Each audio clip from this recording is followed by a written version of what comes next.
I'm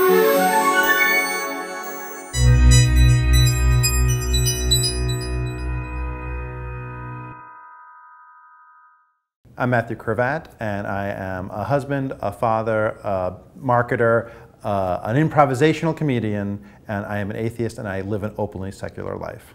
I am multi-generationally atheist. My grandfather, at the age, I don't know, 12, 13, 14, in a small Jewish town in Russia, became an atheist on his own, kind of spying on mystical, magical rabbis who would travel from town to town, and realizing as he spied on them that they were not as mystical as they let on, he became an atheist. So he raised my father and uncles atheist.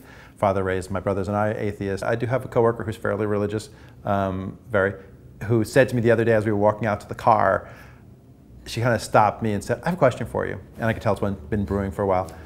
If you're an atheist, so you don't believe in God, what stops you from cheating on your wife? And I said, the same thing that stops you from cheating on your husband. I love her and I respect her and I wouldn't do that to her. And she kind of got stuck for a second. She was going to say, no, I don't cheat because, but then she realized she'd be saying that those other things weren't reasons. So she kind of got hesitant. And I said, you may also say it's a rule, but if it wasn't a rule, I mean, you believe God's forgiving, so God would forgive you if you cheated. You still don't cheat because you love him and you respect him. And the next day she kind of came to me sheepishly and apologized for the offensive question, and I had to tell her, A, you can't offend me, I'm a comedian. But B, I've been asked that question online and other circumstances much more rudely with negative intent when she was honestly asking the question, so I honestly wasn't offended.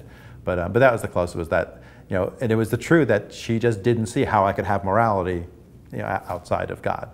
My dad never used the word atheist. He had one of the people I know who said specifically, I don't believe in the movement kind of thing. But he does now, and he's come to some meetings with me. And it's because suddenly there's blatant laws that are blatantly restricting people's rights that are being passed purely on a religious basis, and they're not shy about saying it's on a religious basis.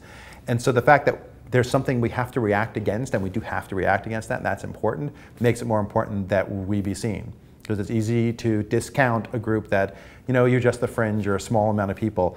If they don't see the 20 to 30%, that are the nuns or secular or whatever label in, Gallup polls, if they don't see us as an organization, or as an organized group or as a block, then we'll get no respect.